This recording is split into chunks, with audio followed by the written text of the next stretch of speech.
வந்து ஃபர்ஸ்ட் ஜெயிச்சிடும். அதுக்கப்புறம் மக்கள் ஓட்டு போட சொல்லி நீங்கள் வந்து கேட்பீங்க, இந்த மாதிரி வந்து யார் வந்து ஓட்டு திரும்பி போடுங்க சொல்லி ஓட்டு போடுவோம். அதில் நிறைய ஜெயிச்சிடும். எனக்கு வந்து 2 பேருக்குமே ஜெயிச்ச மாதிரி தான் கொடுக்குன்னு சொல்லி 1000, இவனுக்கு 1500, மொத்தமாக அது பரிசு 1000 தான். ஆனால் இருந்தாலும் நல்லா பண்ணீங்க அப்படின்றதுக்காக உனக்கு 1500, இவனுக்கு 1500. அப்போ அன்னைக்கு ஜெயிச்ச காசை வந்து கேட்பான். அப்போ வந்து நான் வந்து 1500 மட்டும் தான் அனுப்பிச்சு விட்டுருப்பேன். அப்போ சொல்லுவான், அந்த 1000 ரூபா அனுப்பவே மாட்டீங்க போலையே அப்படின்வான். நன்றி ப்ரோ, சுத்தமா காசு இல்லை. இங்க பாருங்க எவ்வளவு அனுப்பிச்சது, 1500 ரூபா. இதுல என்ன போட்டிருக்கு, இந்த பொட்டை ஏமாத்தம் தெரியுதா, ஐஜல் மிஷின் போட்டிருக்கானா, ஐஜல் மிஷின் போட்டிருக்கானா, ஐஜல் மிஷினோட காசு. ஏன்னா அதெல்லாம் ரிமார்க் போட்டு தான் அனுப்புவேன் எப்பவுமே. நான் கொஞ்சம் எப்பவுமே கொஞ்சம் உஷார்னு வச்சுக்கோங்களேன். இப்போ இங்க பாருங்க, இந்த மாதிரி ஆயிடுச்சா, இது அதோட முடிஞ்சு போச்சு. நான் வந்து அந்த இங்க பாருங்க, இதுலயே சொல்லியிருக்கேன், நான் இதுலயே சொல்லிட்டேன். அவன் காமிச்சதுக்கு அந்த 1000 அனுப்பவே இல்லை, அது நீ ஃபெயில்டு. எத்தனாம் தேதி, டிசம்பர் 3ஆம் தேதி. அது என்னது, அது நீ ஃபெயில்டு. கண்ணு தெரியுதா ப்ரோ, அது நீ ஃபெயில்டு, அது நீ ஃபெயில்டு, அது நீ ஃபெயில்டுடா லவுடு, அது நீ ஃபெயில்டு.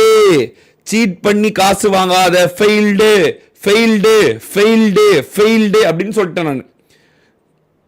நான் தான் காசு தரேன், இது ஏன் காசு. அவன் ஃபெயில்னா நான் ஃபெயில்னா சொல்லுவேன். என்ன மயிருக்கு நான் தரணும் காசு. Failed, mission is mission. ஏன்னா நான் வந்து நான் ஒரு மிஷன் பண்ணுவேன். நான் வந்து ஒரு மிஷன் பண்ணுவேன், ரோன் ப்ரோ மிஷன் பண்ணுவேன். ரோன் ப்ரோ வருவார், ஒரு மிஷன் கொடுப்பாரு. இந்த மாதிரி வந்து இதை 15 கில்லு ஏகேஎம்ல அடிக்கணும், 10 கில்லு M416 அடிக்கணும், 10 கில்லு வந்து எஸ்எம்ஜியில் அடிக்கணும் அப்படின்வார். நாங்கள் 15 கில்லு ஏகேஎம்ல அடிச்சிருவோம், 15 கில்லு M4 அடிச்சிருவோம், 10 கில்ல 9 கில்லு எஸ்எம்ஜியில் அடிச்சிருவோம். அந்த ஒரே ஒரு கில்லுக்காக ரோன் வந்து மிஷன் ஃபெயில்டு அப்படின்வார். அதுவும் நாள் கணக்காக பண்ணியிருப்போம். ரோன் ப்ரோ அப்படின்னா மிஷன் இஸ் மிஷன். சொன்னதை செஞ்சியா, இல்லை ஃபெயில்டு கிடையாது, போயிட்டு வா. ரோன் ப்ரோ மிஷனில் இது நடந்திருக்கா இல்லையா, யார்கிட்ட வேணால் கேட்டுக்கோங்க, சாய் ஆகட்டும், கோஸ்ட் ஆகட்டும். நாங்கள் எல்லாம் ரோன் ப்ரோ மிஷின் முதல்ல பண்ணுவோமான்னு நீங்களே கேட்டுவோம். ரோன் ப்ரோ மிஷின்னா தலை தெரிச்சு ஓடுவோம். ஐயோயோ ஆளை விட்றா, ஐயோயோ என்ன விட்டுரு, தயவு செஞ்சு என்ன விட்டுரு கடவுளே, வேணாம் ரோன் ப்ரோ ஒரு 50 மெம்பர்ஷிப் வேணா போடுங்க, எனக்கு மிஷின் வேணாம் ரோன் ப்ரோ. நான் ரோன் ப்ரோ மிஷின் பண்ண, எனக்கு அவருக்கு தெரியும், ரோன் ப்ரோக்கு தெரியும். ரோன் ப்ரோ கொடுத்தா கொடுறதுன்னு உச்ச மிஷின் மட்டும் தான் கொடுப்பாரு. ஏன்னா அவரோட காசு, அவர் காசு கொடுத்து நம்ம அவர்கிட்ட இருந்து ஏர்ன் பண்ணோம் அப்படின்னா வச்சு வெலாசி தான் கொடுப்பாரு. அவரே சும்மா கொடுக்க மாட்டார். அவரே கொடுத்தா அது வேற கணக்கில் கொடுப்பாரு. வச்சுக்கோ, இது பண்ணிக்கோ, நீ 20 மணி நேரம் ஸ்டீம் போட்ட, அவருக்கு 20 மணி நேரம் ஸ்டீம் போடுறது, 15 மணி நேரம் உட்காடுறது, பிரேக் போடாமல் ஸ்டீம் போடுறது, டிசிப்ளினாக மட்டும் இருந்துட்டோன்னு வச்சுக்கோங்களேன், ரோன் ப்ரோக் அப்படி பிடிச்சி போயிடும். சொல்லிடுவார், நீ கரெக்டாக வேலை பண்ணுற, நீ வேலை செய்கிற, கரெக்டாக வேலை செய்கிற, தூங்க கூட இல்லை, சாப்பிட கூட இல்லை, வெரி குட், இந்தா நீ மானிட்டர் வாங்கிக்கோ, அது வாங்கிக்கோ, அவரே கிஃப்ட் பண்ணுவார். அது வந்து அவர் அடிச்சிக்க முடியாது. உங்களுக்கு ஒன்னே ஒன்று தான், ரோன் ப்ரோட மிஷின் வாங்கணும் அப்படின்னா 24 மணி நேரம் உட்காந்துடணும். உங்கள் வாழ்க்கையை வந்து யூடியூப்ல இன்வெஸ்ட் பண்ணிட்ட கொடுத்துட்டு அப்படின்னா அவர் வந்து அதுக்கு ரிட்டர்னாக அவர் எதாவது கொடுப்பாரு. அதுதான் ரோன் ப்ரோட வேலை. சும்மா நச்சுக்கப்பட்டு ரோன் ப்ரோ தரமாட்டார். ஓகேவா, அதே தான் எனக்கும் இருக்கும். இவன் ஒரு மிஷின் 1000 ரூபாய் கொடுத்து அப்படின்னா முடிச்சா நான் ஃபெயில்டுன்னு சொல்லிட்டேன், மிஷின் ஃபெயில்டு, மிஷின் தரமாட்டேன்னு சொல்லிட்டேன்னா, தரமாட்டேன் தானே தல. மிஷின் ஃபெயில்டுனா நீ கொடுப்பியா, நீ போற அமேசான்ல ஒரு பொருள் வாங்குற, ஒரு சட்டை வாங்குற, 1000 ரூபாய்க்கு வாங்குற, வந்திருக்கு, சட்டை கிழிஞ்சிருக்கு, நீ அப்படியே போட்டு போவியா, அமேசான்ல ரிட்டர்ன் போட்டு காசை அமேசான் பே பேலன்ஸ்ல வாங்கிக்குவியா? நீயே சொல்லு. நான் நியாயமா கேட்கறேன். முதல்ல நான் கொடுக்க வேண்டிய அவசியமே கிடையாது. நான் இவனை கடனா கொடுத்துருக்கான், நான் கொடுக்கறது இவன் மோட்டிவேட் பண்றதுக்காக கொடுக்கணும்ன்றது. சரியா, அதோட அதுலயே முடிஞ்சிச்சு இவனுக்கு. நான் மிஷின் ஃபெயில்னா கொடுக்கணுமா சொல்லு, நீங்க சொன்னாதான் நான் அடுத்ததே போவேன். எதுக்கு நான் கொடுக்கணும்? மிஷின் ஃபெயில் ஆனதுக்கு நான் எதுக்கு காசு கொடுக்கணும்? மிஷின் ஃபெயில் ஆனா நான் எதுக்கு காசு கொடுக்கணும் சொல்லுங்க. எனக்கு அதுவே எனக்கு புரியல. நீங்க இது முடியும், எனக்கு இது வந்து ரொம்ப நாளா ஒருத்திக்கிட்டே இருக்கு. நான் வந்து லாஜிக்கலா பேசுறோமா, நம்ம வந்து லாஜிக்கலா இருக்கோமா, நாம ஏதாவது தப்பு பண்றோமா, இதுல வேற ஏதாவது நடக்குதா, இதுல உண்மையாலுமே நம்ம இதுல தப்பு ஏதாவது பண்ணிட்டோமா, நமக்கே தெரியாம ஏதாவது தப்பு நடந்துருச்சா அப்படின்னு எனக்கு தெரியல. சீரியஸா எனக்கு தெரியல. ஒரு மிஷின் பண்ணனா அப்படிதான் மிஷின் ஃபெயில்டுனா தர மாட்டாங்க தல, யாருமே தர மாட்டாங்க. ஆமாவா இல்லையா?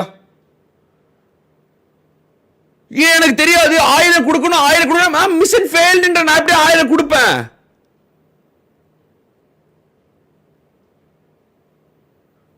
சொல்லுங்க, நீங்க சொல்லுங்க. மிஷன் ஃபெயில்டுனா நான் எதுக்கு 1000 கொடுப்பேன்? ஆச்சா, இதுதான் அவன் சொன்ன அந்த 1000 ரூபாய், நான் 1000 கொடுக்கலன்றது. ஓகேவா? அப்புறம் சேம் சினாரியோ, இந்த பக்கம் இவர் வந்துட்டாரு, ஜோக்கர் ப்ரோ. அவர் சொல்லிட்டாரு இந்த மாதிரி, நான் ஐ எம் நாட் சாட்டிஸ்ஃபைட். அதுலேயே இங்கே பாருங்க, நான் போட்டு விட்டுற சாமி, நீங்களே படிச்சுங்க. ஃபர்ஸ்ட் அவர் வந்து இவனுக்கு எந்த காசு கொடுக்க வேண்டிய அவசியம் கிடையாது. இவன் வந்து எந்த காசும் அவர்கிட்ட இருந்து வாங்கலை. அவர் வந்து இவங்கிட்ட இருந்து 1 ரூபா கூட திருப்பி வாங்கலை. ஒரு ரூபா கூட இவன்கிட்ட இருந்து அவர் வாங்கலை. இவர் வந்து கொடுக்க வேண்டிய காசு கொடுக்க வேண்டிய அவசியமே கிடையாது. ஓகேவா? Naren, I give seasonal mission for you people only for the டிசிப்ளின்காக தான் உனக்கு மிஷன் கொடுத்தேன் அப்படின்ட்டார். Because you choose the profession as a live streamer, I am not satisfied that you people doing it on offline. அவரும் சொல்லிட்டாரு, எனக்கு விருப்பம் இல்லை, ஐ எம் நாட் சாட்டிஸ்ஃபைட் அப்படின்ட்டாரு. It is okay, try your best, now I am thinking about next mission and supporting, let me think. அவ்வளோதான், அவர் முடிச்சிட்டாரு. அவங்களுக்கு satisfaction இல்லைன்றது நாம் என்ன பண்ண முடியும்? இதில் எனக்கு ஏதாவது சம்பந்தம் இருக்கா? இதில் என் பேர் ஏதாவது வருதா? Madan has told to not give money to Naren, ஏதாவது வருதா? இல்லை நான் ஜோக்கர் போட்டே நீங்கள் கால் பண்ணி கேட்டுக்கோங்க, நரேனுக்கு கொடுக்கக்கூடாது அப்படின்னு சொல்லியிருக்கேண்ணா. நரேனுக்கு கொடுக்கக்கூடாது, நரேனுக்கு காசு கொடுக்காதீங்க, நரேனுக்கு ஹெல்ப் பண்ணாதீங்க அப்படின்னு நான் சொல்லியிருக்கேண்ணா. நீங்கள் சொல்லுங்க, நரேனுக்கு காசு கொடுக்கக்கூடாதுன்னு இதில் ஏதாவது ஒரு இதில் ஜோக்கர் ப்ரோ மென்ஷன் பண்ணியிருக்காரா? ஓகேவா? இங்கே பாருங்க, முடிச்சிட்டோன்னா. இப்போ ஆஸ் அ கிளான் லீடரா இவர் போய் கேட்டு வாங்கி இல்லை ப்ரோ கொடுக்கணும், இது பண்ணணுமே அப்படின்னு. இங்கே பாருங்க, 6ஆம் தேதி டிசம்பர் கால் பண்ணுறான். நான் புடா எல்லாம் வெளியே போயிருக்கேன். நல்ல ஞாபகம், நான் காரில் இருந்துட்டு இந்த கால் பேசினேன். ஓகேவா? ஓலா டிரைவர் நான் புக் பண்ணியிருந்தேன், ஹவர்லி பேசிஸ் புக் பண்ணியிருந்தேன், 4 hours புக் பண்ணியிருந்தேன். நான் புடா கூட்டிகிட்டு புடாக்கு ட்ரெஸ் எடுக்கிறதுக்காக, ஸ்கூல் ட்ரெஸ் எடுக்கிறதுக்காக போயிருந்தேன். எனக்கு கால் பண்ணான் நைட்டு எத்தனைக்கு, 12 மணிக்கு மெசேஜ் பண்ணான், டெக்ஸ்ட் பண்ணுறான். இந்த மாதிரி எனக்கு மதன் ப்ரோ ரோஹன் ப்ரோ கிட்ட பேசுனீங்களா? இல்லை இது இல்லை, கால் பேசுனது அன்றைக்கி, இது வேறு நாளைக்கு நினைக்கிறேன், மாற்றி சொல்கிறேன். ரோஹன் ப்ரோ கிட்ட பேசுனீங்களா அப்படின்னு நான் சிம்பிளாக சொல்லிட்டேன், நான் ரோஹன் ப்ரோ கிட்ட கொடுக்க சொல்லிட்டேன். பார்த்துங்க, ரோஹன் ப்ரோட்ட கேட்டுக்கோங்க, நான் ரோஹன் ப்ரோட்ட கொடுக்க சொல்லிட்டேன்டா. என்ன ப்ரோ, ஒரு ஸ்பான்சர்கிட்ட நான் கேட்கவே கூடாது முதல்ல. எனக்கு எனக்கு அந்த அதிகாரமே கிடையாது. இருந்தாலும் ரோஹன் ப்ரோ நம்ம ப்ரோ தானே, நம்ம சொன்னால் கேட்பாரு, இல்லை நம்ம போய் அவர்கிட்ட பேசலாமே அப்படின்றதுக்காக நான் கொடுக்க சொல்லிட்டேன். எத்தனாம் தேதி? டிசம்பர் 6ஆம் தேதி. இதுதான் ப்ரோ என்னால் பண்ண முடியும் ப்ரோ, இதுதான் ப்ரோ என்னால பண்ண முடியும். எனக்கு ப்ரோ, நான் போய் ரோஹன் ப்ரோ பையில இருந்து காசு எடுத்து கொடுக்க முடியுமா ப்ரோ? அவன் சொல்றான் இந்த மாதிரி, நான் போய் அவனுக்காக பேசலன்றான். நான் கிளான் லீடர் தானே ப்ரோ. 6ஆம் டிசம்பர் நான் போய் பேசி இருக்கிறதுக்கு பாருங்க, இவன்ட்ட சொல்லிருக்கேன், டேய் நான் கொடுக்க சொல்லிட்டேன்டா ப்ரோ. நான் எப்படி ப்ரோ போய் ரோஹன் ப்ரோ பாக்கெட்ல இருந்து காசு எடுத்து கொடுக்க முடியுமா ப்ரோ? சொல்லுங்க, நான் ரோஹன் ப்ரோட்ட இருந்து காசு எடுத்து கொடுக்க முடியுமா? நீங்க சொல்லுங்க. நான் இது போய் ரோஹன் ப்ரோட்ட நீங்க கொடுங்க, பாக்கெட்ல இருந்து காசு கொடுங்க, எனக்கு தெரியாது நான் போய் இங்கிலாந்து போயிட்டு வர முடியுமா? அதுக்குன்னு என்னால இவ்வளவுதான் பண்ண முடியும். ஒரு கிளான் லீடரை இவ்வளவுதான் என்னால பண்ண முடியும். இதுவே பண்ணக்கூடாது ப்ரோ, வைலேஷன். இதுவே பண்ணக்கூடாது. இவனோட மிஷனுக்கு நான் என்ன மயிருக்கு போய் கேட்கணும்? இவனோட மிஷனுக்கு நான் என்ன மயிருக்கு கேட்கணும்? அப்ப என்ன போய் கேட்டேன் ப்ரோ, பசங்களுக்கு போய் அதையே கேட்டேன் நான்.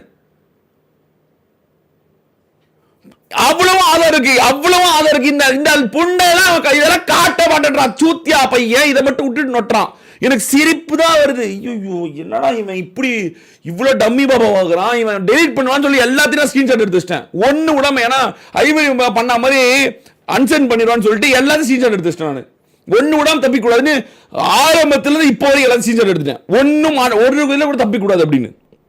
இங்க பாருங்க, சுத்தமா காசே இல்லை ப்ரோ. அவர் மிஷின் கொடுத்தாருதுன்னா நம்பியிருந்தேன். மெசேஜ் கூட பார்க்க மாட்டேறது, நீங்க கொஞ்சம் பேசுங்க ப்ரோ அப்படின்னு நான் சொல்லிட்டேன். பிஸியா இருக்காரு அவனே சொல்றான், பிஸியா இருக்காரு போல.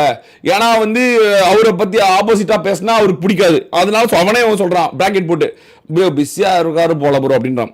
நான் சொல்லிட்டேன், அவர் கொடுக்கும் போதுதான் நாங்களும் ரிவார்டுக்கு தான் வெயிட்டிங். உங்களுக்கே தெரியும், எங்களுக்குமே ஒரு ரிவார்டு வரணும், ரோஹன் ப்ரோ ரிவார்டு. நாங்கள் வந்து ரோஹன் ப்ரோட்ட ரிவார்டு கொடுத்தாருன்னா ரோஹன் ப்ரோட்ட போய் ரிவார்டு கேட்க கூடாது. கேட்டுட்டா அவர் அடுத்த ஒரு மிஷினை கொடுக்கறதுக்கு 5 மாசம் 6 மாசம் தள்ளி போடுவார். 5 மாசம் 6 மாசம் வச்சு விளாசுவார், தரவே மாட்டார், மிஷின் தர மாட்டார். அவர் கொடுத்தாரு அப்படின்னா அவர் செக் பண்ணுவார், டிக்னிட்டி செக் பண்ணுவார்.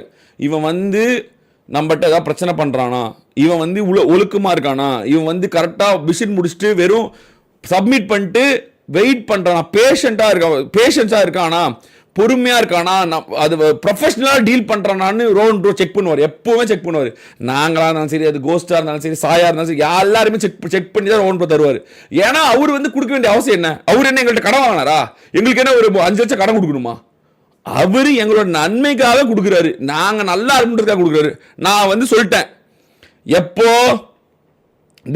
டிசம்பர் 6ஆம் தேதி நான் சொல்லிட்டேன், அப்பா எங்களுக்கே வரலப்பா, நாங்களே வெயிட்டிங்ல தான் போய் இருக்கோம். இப்ப இவனை மாதிரி நாங்க போய் சண்டை போட்டோமா ப்ரோ? யார்ட்டையாச்சும் இவனை மாதிரி யாரு ஒரு ஸ்பான்சர்ட்ட போய் காசை கொடு, அதை கொடு, இதை கொடு, எங்களுக்கு தான் வரணும். நாங்க அடுத்தது இன்னொரு ஜோக்கர் மிஷின்